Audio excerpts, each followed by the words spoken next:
Senhora José de Alencar, terceira parte, capítulo 7.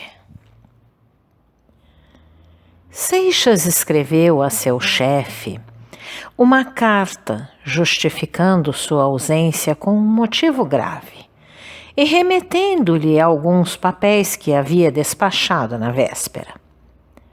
Ao entrar na saleta, encontrou Aurélia, que examinava o tempo.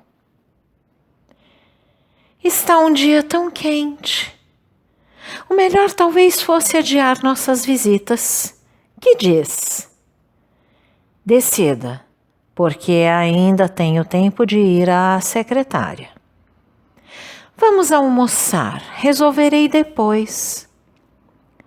Quando se ergueram da mesa, ainda Aurélia não tinha decidido. Seixas compreendeu que a intenção da mulher era contrariá-lo, no que ela achava um prazer especial, e resignou-se a perder o dia. A 1 hora, a moça chegou-se a ele. Jantaremos hoje mais cedo e sairemos às 5 horas. Não lhe convém assim? Convém-me qualquer hora que escolher, respondeu Seixas. Talvez não goste de sair de tarde, então ficará para amanhã às 11 horas. Pois que seja amanhã. Faltará outra vez a repartição? Sendo preciso. Não, sairemos esta tarde. Aurélia chamou o criado e deu suas ordens. Como havia determinado, apressou-se o jantar.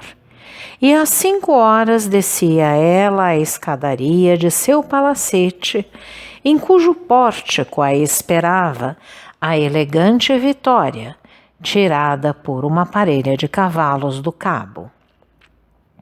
A moça trajava um vestido de gorgorão azul entretecido de fios de prata, que dava à sua tez pura tons suaves e diáfanos. O movimento com que, apoiando sutilmente a ponta da botina no estribo, ergueu-se do chão para reclinar-se no acolchoado amarelo da carruagem, lembrava o surto da borboleta, que agita as grandes asas e se aninha no cálix de uma flor. O vestido de Aurélia encheu a carruagem e submergiu o marido. O que ainda lhe aparecia do semblante e do busto ficava inteiramente ofuscado pela deslumbrante beleza da moça. Ninguém o via. Todos os cumprimentos, todos os olhares eram para a rainha, que surgia depois de seu passageiro retiro. O carro parou em diversas casas, indicadas na nota que o cocheiro recebera. Seixas oferecia a mão à mulher para ajudá-la a apear-se e a conduzia pelo braço à escada, que ela subia só, pois precisava de ambas as mãos para nadar nesse dilúvio de sedas, rendas e joias que atualmente compõe o mundus da mulher. Aí, como na rua, todas as atenções eram para Aurélia, que as senhoras rodeavam pressurosas e os homens fascinados por sua graça.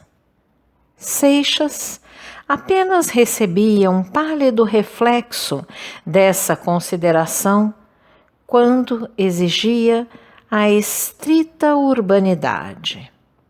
Houve casa onde, no afã de acolher a mulher, o deixaram atrás, despercebido como um criado. Em outras circunstâncias, aquela anulação de sua individualidade bem pode ser que não o incomodasse. Talvez, se reparasse bem nela, fosse para desvanecer-se de ser o preferido dessa formosa mulher, cercada da admiração geral e disputada por tantos admiradores. Todo esse culto que ele prestava à sociedade não seriam, a seus olhos, senão o tributo a ele oferecido pelo amor de sua mulher. Mas as condições em que se achava deviam mudar completamente a disposição de seu ânimo. Quanto mais se elevava a mulher, a quem não o prendia o amor e somente uma obrigação pecuniária, mais rebaixado sentia-se ele. Exagerava sua posição. Chegava a comparar-se a um acessório ou adereço da senhora. Não tinha dito Aurélia naquela noite cruel que o marido era um traste indispensável à mulher honesta e que o comprara para esse fim? Ela tinha razão. Ali, naquele carro ou nas salas onde entravam, parecia-lhe que sua posição e sua importância eram a mesma, se não menor, do que tinha o leque, a peliça, as joias, o carro, no traje e luxo de Aurélia. Quando oferecia a mão àquela mulher para apear-se ou levava no braço a manta de caxemira, considerava-se a igual do cocheiro que dirigia o carro e do lacaio que abria o estribo. A única diferença era serem aqueles serviços dos que os cavalheiros geralmente prestam às senhoras e que só em falta desses recebem elas de um criado mais graduado. Uma das últimas visitas foi à família de Lísia Soares, que se dizia amiga mais íntima de Aurélia, quando solteira. Depois dos cumprimentos e felicitações, quando a conversa vacilava à espera de um tema, a Lísia, que era maliciosa, lembrou-se de soprar uma faísca. Não podia haver para ela maior prazer do que o de picar Aurélia, cujo espírito muitas vezes a tinha beliscado. Lembra-se, Aurélia, quando você fazia a cotação de seus pretendentes? Disse a maligna, alteando a voz para ser bem ouvida. Se me lembro perfeitamente, respondeu Aurélia sorrindo. E o que me disse uma noite a respeito do Alfredo Moreira, que valia, quando muito, contos de réis, mas que você era muito rica para pagar um marido de maior preço? E não disse a verdade? Então o senhor Seixas, interrogou Lísia com uma reticência impertinente que estancou-lhe a palavra nos lábios para borrifar a malícia no sorriso e no olhar. Pergunte-lhe, disse Aurélia, voltando-se para o marido. Nunca, depois que se achava sob o jugo dessa mulher, ou antes da fatalidade que o submetia a seus caprichos, nunca Seixas precisou tanto da resignação de que se revestira para não sucumbir à vergonha de semelhante degradação. O primeiro abalo produzido pelo diálogo das duas amigas foi terrível. E não o perceberam porque a atenção geral convergia para Aurélia nesse instante. Dominou-se, porém, quando os olhares, acompanhando o gesto da mulher, voltaram-se para ele, encontraram-no calmo, naturalmente grave e cortês, embora ainda lhe restasse uma ligeira palidez em que ninguém reparou. Então, Sr. Seixas, é certo? Insistiu Lísia. O que, minha senhora? Perguntou o moço por sua vez e com a maior polidez. O que disse Aurélia? Não vês que é um gracejo? Observou a mãe de Lísia. Ela foi sempre assim, amiga de brincar, disse uma prima. Não querem acreditar? Tornou Aurélia com um modo indiferente. É sério, Sr. Seixas? Perguntou Lísia novamente. Responda, disse Aurélia ao marido, sorrindo-se. Da parte de minha mulher, eu não sei. E só ela poderá dizer-lhe, dona Lísia. Quanto a mim, asseguro-lhe que me casei unicamente pelo dote de 100 contos de réis que recebi. Devo crer que minha mulher mudou da ideia em que estava de pagar um marido de maior preço. A sisudez com que Seixas pronunciou estas palavras e, porventura, também certa aspereza do timbre que percebia-se na fala harmoniosa, como sente-se a aspa de ferro sob o estofo de cetim, deixaram as pessoas presentes perplexas acerca do sentido e crédito que deviam dar a semelhante asseveração. Nisto, ressoaram os trelos cristalinos da risada de Aurélia. Eis o que você queria, Lísia, era fazer desconfiar Fernando. Quer saber se eu o comprei e por que preço? Não faço mistério disso, comprei-o e muito caro. Custou-me muito mais de 1 milhão. E paguei-o, não em ouro, mas em outra moeda de maior valia. Custou-me o coração, por isso já não o tenho. Estas palavras e a expressão que palpitava nelas convenceram a todos que Aurélia estivera efetivamente a gracejar acerca de seu casamento. A resposta à Lísia não fora senão um disfarce para provocar aquela confissão inconveniente da paixão com que se estremeciam ela e o marido. Assim, quando retiraram-se as visitas, o tema da conversa foi o desfrute dos dois noivos, que depois de 1 mês de casados, andavam pela rua requebrando-se como 2 pombinhos namorados. Lísia asseverava ter visto Aurélia de tal modo enleada ao braço do marido que este não podia andar. Entretanto, rodava o carro pelo catete e Aurélia, balançando-se ao brando movimento das almofadas, parecia ter completamente esquecido Seixas, sentado a seu lado, quando este dirigiu-lhe a palavra. Desde que estamos casados, não inquiri uma só vez de suas intenções. Respeito-as, como é meu dever, e conformo-me com elas o quanto posso, por mais estranhas que pareçam. Mas para satisfazer suas vontades, é preciso, pelo menos, conhecê-las, embora não as compreenda. Aurélia voltara o rosto para o marido.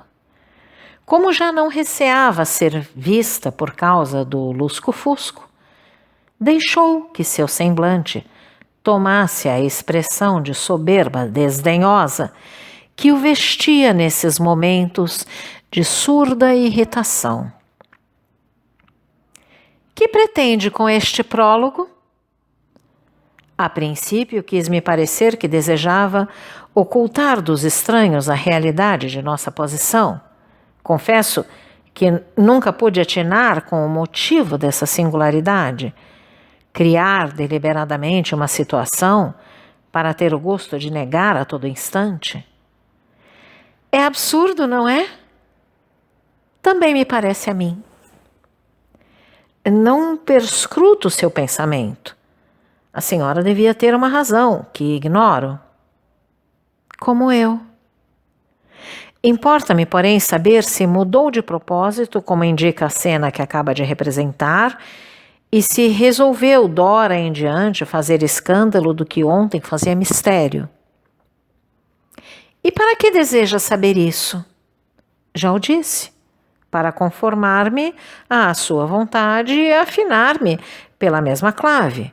O dueto será mais aplaudido. Não duvido. Mas eu é que não me casei para fazer de minha vida uma solfa de música. Serei leviana e inconsequente. Terei estes defeitos. Mas o que não tenho, pode estar certo, é o talento do cálculo. Deixe-me com o meu gênio excêntrico. Agora, neste momento, sei eu, porventura, o que farei esta noite? Que extravagância me virá tentar? Como, pois, havia de formular um programa conjugal para nosso uso? Eu posso fazer de nossa união um mistério ou um escândalo, conforme o capricho. O senhor é que não tem esse direito. Tanto como a senhora. Aurélia contestou com fria impassibilidade. Engana-se. O senhor Seixas não pode desacreditar meu marido e expô-lo à irrisão pública. Mas a mulher do infeliz pode, tem esse direito. O senhor deu-lhe? Não. Use do termo vendi-lhe. Aurélia não respondeu. Derreando o corpo nas almofadas e voltando o rosto para ver o recorte das árvores e chácaras na tela iluminada do ocaso, deixou cair a conversa. Ainda fizeram algumas visitas. Era mais de 8 horas, quando parou o carro à porta de casa. Dona Firmina tinha saído. Aurélia queixou-se de fadiga, cortejou o marido e recolheu-se. Em seu quarto, lembrou-se Seixas de algumas palavras que haviam escapado a Aurélia na conversação da tarde. Sei eu, acaso, o que farei esta noite? Que extravagância me virá tentar, dissera a mulher. E ele sabia que valor tinham em seus lábios essas frases enigmáticas. Desde a noite de luar e os devaneios poéticos sobre Byron, que Aurélia mostrava uma irritabilidade contínua. Qual devia ser a resolução inspirada por essa febre de sua alma, já tão propensa aos caprichos e excentricidades? Esteve Seixas cogitando um momento sobre esse ponto, a fazer conjecturas. Fatigou-se, porém, da tarefa e abandonou-a, pensando que não havia piores na posição intolerável em que se achava. Já não pensava naquilo, quando súbito atravessou-lhe o espírito uma ideia que o fez estremecer. Um impulso de curiosidade o dominou. Correu à porta que o separava da câmara nupcial e dos aposentos da mulher. Ergueu a mão para bater. Começou o nome de Aurélia, mas não se animou a realizar o primeiro intento. Aplicou o ouvido a escutar. Reinava naquela parte da casa o mais profundo silêncio. Que fazer?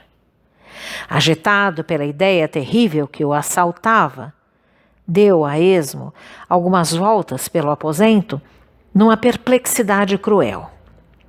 Seu olhar que não deixava a porta, notou um esguicho de luz no fundo do corredor escuro e conheceu que saía pela greta da fechadura.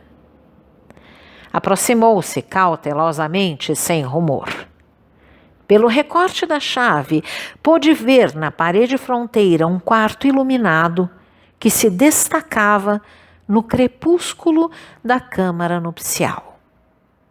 Era o espelho colocado sobre a jardineira de mármore, que refletia obliquamente pela porta aberta uma faixa de outro gabinete. Essa zona abrangia um divã, onde, nesse instante, destacava-se do brocado verde a estátua de Aurélia, deitada como o alto relevo que outrora ornava as campas dos nobres. Envolvia o corpo da moça um roupão de cambraia, cujas pregas caíam sobre o tapete, semelhantes aos borbotões da nívea espuma de uma cascata, e deixavam-lhe o talho debuxado sob a fina teia de linho. Estava muito pálida e imóvel. Um dos braços descaía, desfalecido pela borda do divã. Tinha o outro suspenso até a moldura do recorte, onde a mão se crispava, talvez no esforço de erguer o corpo. Havia, na imobilidade dessa posição e em seu perfil, alguma coisa de hirto que assustava. Então, caro audioleitor, se você gostou deste conteúdo, deixe seu like e inscreva-se no canal, ativando o sininho para ser notificado dos próximos vídeos, com os próximos capítulos deste e de outros livros que estarei publicando. Um grande abraço e até a próxima!